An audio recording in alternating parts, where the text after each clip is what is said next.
Itu, Majelis Kehormatan berpendapat bahwa sebelum proses pendaftaran hakim terduga juga telah berhati-hati dalam menjatuhkan pilihannya dengan melakukan pemeriksaan reputasi kampus melalui internet atau laman database Kementerian Pendidikan dan Kebudayaan pada waktu itu, bulan Agustus tahun 2020.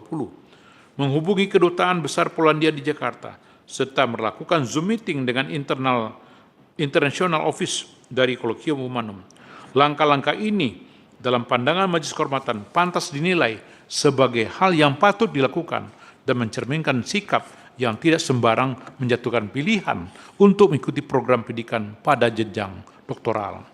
4.6.2 Majelis Kehormatan menemukan fakta bahwa selama proses pendidikan program doktor, hakim terduga mengajukan penelitian disertasi dengan judul Re-examining the Consideration of National Security Interest and Human Rights Protection in Counter-Terrorism Legal Policy, a case study on Indonesia with focus on post-Bali bombing development. Majelis Kehormatan tidak dalam posisi untuk menilai kelayakan studi maupun hasil penelitian dari hakim terduga selama mengikuti program doktoral di Colloquium Humanum, termasuk proses pengawasan atau bimbingan supervisor selama proses penelitian disertasi dilakukan. Proses ini sepenuhnya merupakan wilayah akademik, di mana seorang peneliti atau mahasiswa berada di bawah pengawasan dosen pembimbing atau supervisor dalam rangka menjaga standar mutu dan kualitas hasil penelitian yang dilakukannya. Setiap universitas, bahkan setiap pembimbing atau supervisor memiliki standar masing-masing yang harus dijaga untuk mempertahankan reputasi akademik pribadi maupun kampus yang menaunginya. Yang jelas, dalam soal ini, Majelis Kehormatan menemukan bukti adanya korespondensi bimbingan melalui email antara hakim terduga dan supervisornya. Dalam hal ini, Majelis Kehormatan tidak menemukan cukup bukti untuk meragukan proses penelitian yang dilakukan oleh hakim terduga dalam rangka memenuhi syarat kelulusannya untuk meraih gelar doktor dari Colloquium Humanum. Telah dilakukannya secara patut dan layak.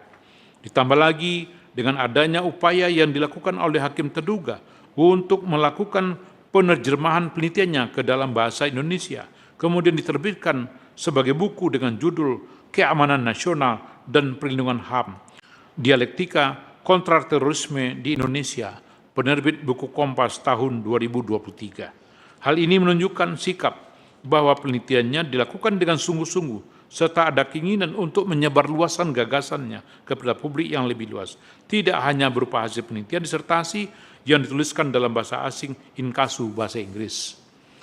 4.7 Menimbang bahwa berdasarkan fakta dan pertimbangan yang telah diuraikan di atas, Majelis Kehormatan tiba pada kesimpulan bahwa dalam konteks penegakan Sabta Karsa Utama, hakim terduga tidak terbukti melakukan perbuatan yang diduga melanggar etik yang dikaitkan dengan pemalsuan dokumen atau dengan sengaja menggunakan dokumen inkasu ijazah pendidikan doktoral palsu dalam memenuhi syarat sebagai hakim konstitusi. Menimbang bahwa terhadap hal-hal lain yang tidak ada relevansinya dengan persoalan kode etik dan perilaku hakim dan atau yang bukan merupakan kewenangan Majelis Kehormatan tidak dipertimbangkan. Kesimpulan, berdasarkan uraian duduk perkara, fakta-fakta yang terungkap dalam rapat dan sidang pemeriksaan, serta pertimbangan hukum dan etika di atas, Majelis Kehormatan berkesimpulan 5.1. Majelis Kehormatan berwenang memeriksa dan mengadili temuan akuo. 5.2. Hakim terduga tidak terbukti melanggar kode etik dan perilaku hakim konstitusi dalam dugaan penggunaan ijazah pendidikan doktoral palsu untuk memenuhi persyaratan sebagai hakim konstitusi.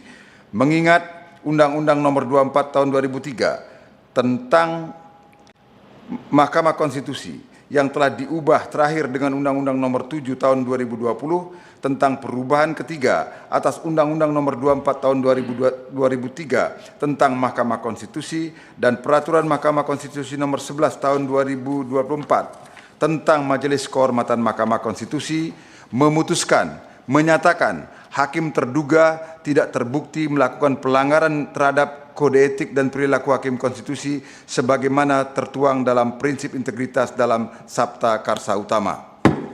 Demikian diputus dalam rapat Majelis Kehormatan oleh 3 anggota Majelis Kehormatan, yaitu Idewa Gede Palguna sebagai Ketua Merangkap Anggota, Ridwan Mansur sebagai Sekretaris Merangkap Anggota, dan Yuliandri sebagai anggota pada hari Selasa, tanggal 9 bulan Desember tahun 2025, dan diucapkan dalam sidang pleno Majelis Kehormatan yang terbuka untuk umum pada hari Kamis, tanggal 11 bulan Desember tahun 2025, selesai diucapkan pada pukul 12:56:59 waktu Indonesia Barat oleh 3 anggota Majelis Kehormatan Mahkamah Konstitusi, yaitu Idewa Gede Palguna sebagai Ketua Merangkap Anggota, Ridwan Mansur sebagai Sekretaris Merangkap Anggota, dan Yuliandri sebagai anggota. Dengan demikian, maka putusan setelah diucapkan dan sidang pengucapan putusan Majelis Kehormatan dinyatakan ditutup.